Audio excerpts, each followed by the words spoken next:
In this tutorial we're looking at carbon. We ask the question, what is carbon? Why is it important? Looking at the periodic table here, can you find carbon? And I'm sure you're familiar with the element carbon. We find it right here.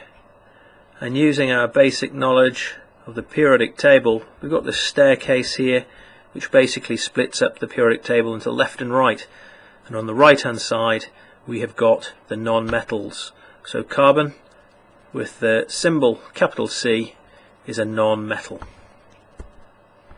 Carbon is found absolutely everywhere on planet Earth. We find it in the atmosphere, the hydrosphere, in the biosphere, but most of it remains locked up for most of the time in the lithosphere. And it's the 15th most abundant element in the Earth's crust. We also find carbon throughout the universe too. By mass it's the 4th most abundant element. Beating it are hydrogen, taking the number 1 spot, followed by helium and then oxygen, and carbon being the 4th most abundant element in the universe. And it's found in our sun and of course other stars throughout the universe. We also find that there's a little bit of carbon found in comets. I think it's worth looking at some basic chemistry of carbon, although this is not important for this achievement standard. So the periodic table is going to tell us some information about carbon. We've got 6, which is the atomic number, and that means there's 6 protons and 6 electrons in an atom of carbon. Then we've got the larger number here, which is the atomic mass or atomic weight, and we can use these two numbers to calculate the number of neutrons. So 12 take away 6, 12 take away 6 will give us the number of neutrons. So we now know that carbon is composed of 6 protons, 6 electrons and 6 neutrons. One of the things that makes carbon so special, like any other element for that matter, is how the electrons are arranged. So if we look at the electron configuration, how the electrons are arranged, we know that there are 2 electrons filling up the first shell or the first orbital of an atom. There can only be a maximum of 2 in this shell. Well, carbon's got a total of 6 electrons, we know that. So that means there's another 4 that we need to put in the next shell. So a total of 4 electrons in the outer shell of carbon. This slide shows what pure carbon looks like, and as you can see there are 2 forms of pure carbon that I'm showing here. We've got diamond and we've got graphite. So these 2 materials contain nothing but carbon atoms, and you can see that they're incredibly different. Diamond, which is the hardest known material, natural material known to man, it's transparent as well, lets light through. Carbon on the other hand is much softer and it's opaque, it won't let any light through. And one of the reasons for this difference is looking at how the carbon atoms are joined together. Here we've got a sort of a 3-dimensional structure compared to what would be described as a more 2-dimensional structure.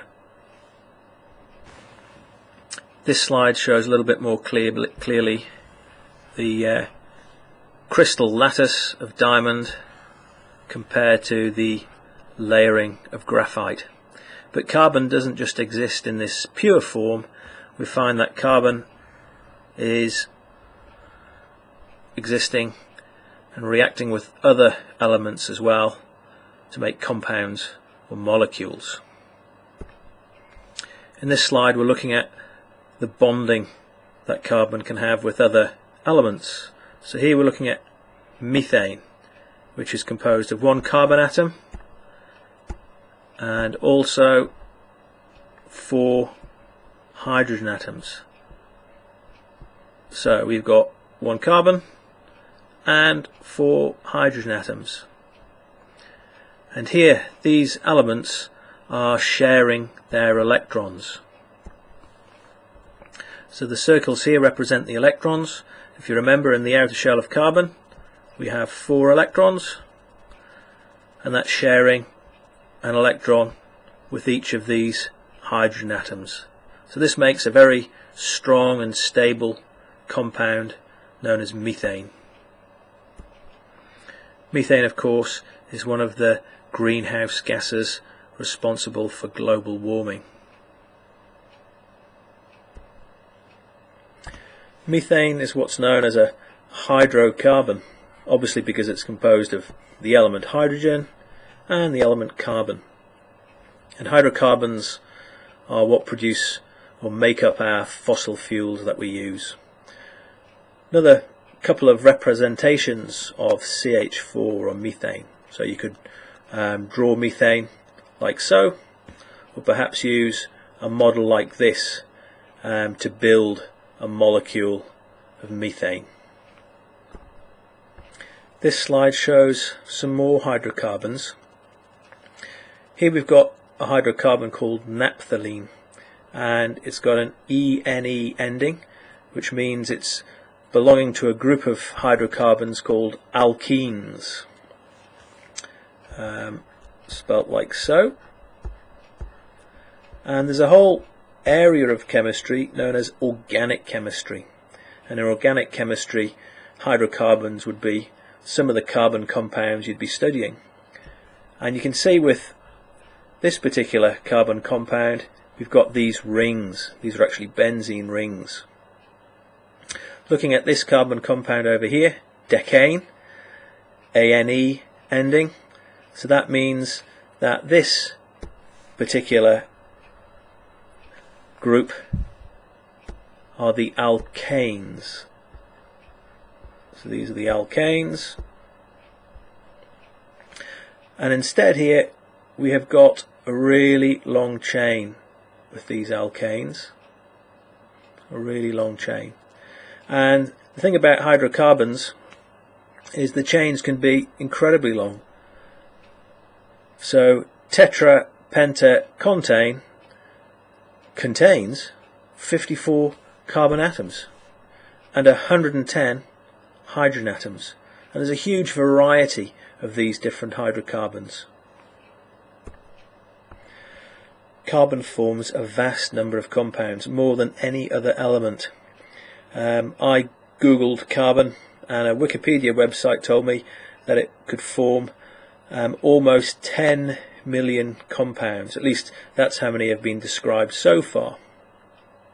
So in terms of these organic compounds, these carbon compounds, we've got glucose and starch and proteins and fats. We've already looked at some hydrocarbons, and then of course we've also got carbon dioxide gas. We've got some nutritional information here on the side of this, perhaps a baked bean can perhaps. And these foodstuffs here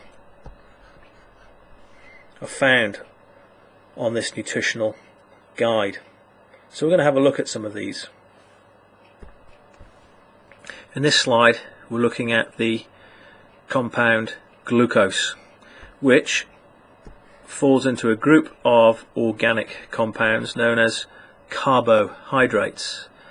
So glucose has got the chemical formula C6H12O6, so clearly having 6 carbon atoms. 1, 2, 3, 4, 5 and 6.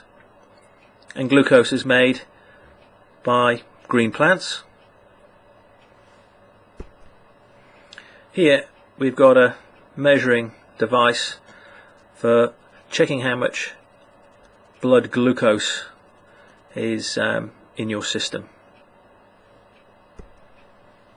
Starch is another type of carbohydrate, and plants tend to store glucose as starch. So these potatoes here are storage sites for plants full of starch. And here's the sort of generic chemical formula for starch, and you can see what that looks like each one of these points here representing a carbon atom. Fish, meat, egg, they all contain carbon atoms, and those carbon atoms are making up a molecule known as protein.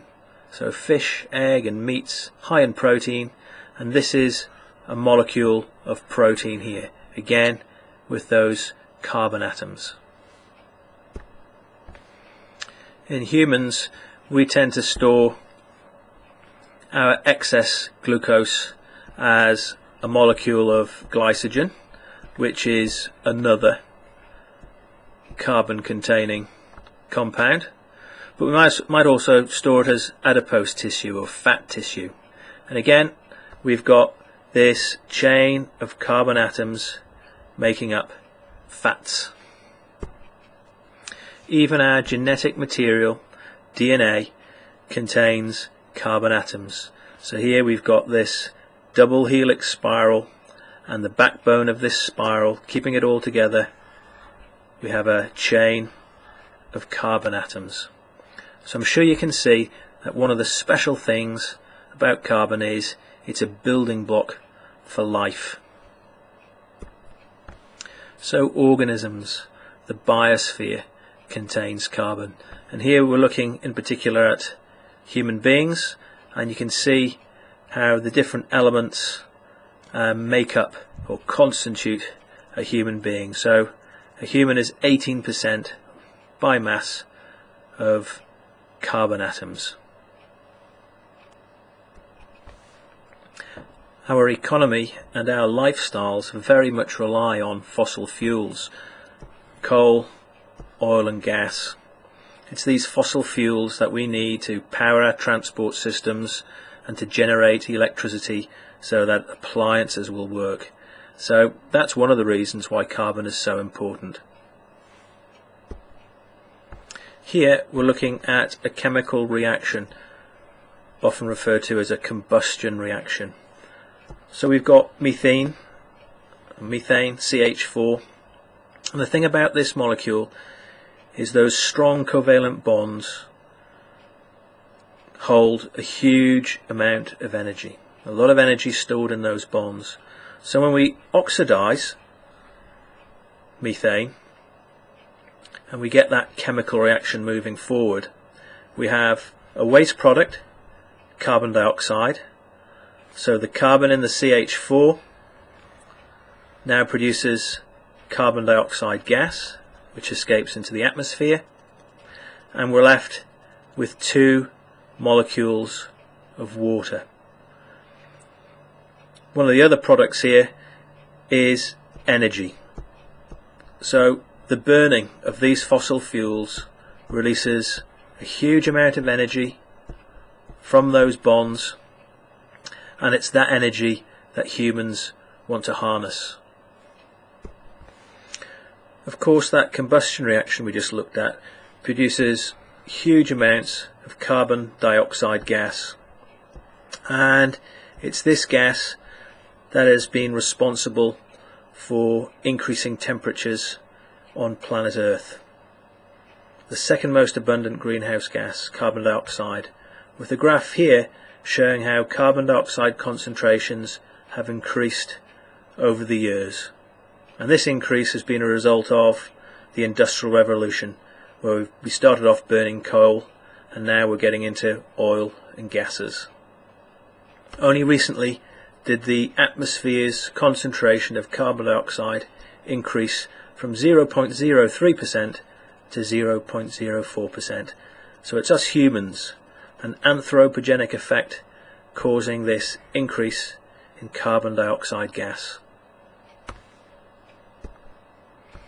Carbon dioxide gas doesn't just stay in the atmosphere, it moves around, and of course you studying the carbon cycle, you'll see how this happens. Carbon dioxide gas will dissolve into water, the oceans, and of course we can see this when we think about a device such as the soda stream. You'll buy your cartridge or little cylinder of carbon dioxide gas and you'll squirt that gas, dissolve that gas into the soda stream.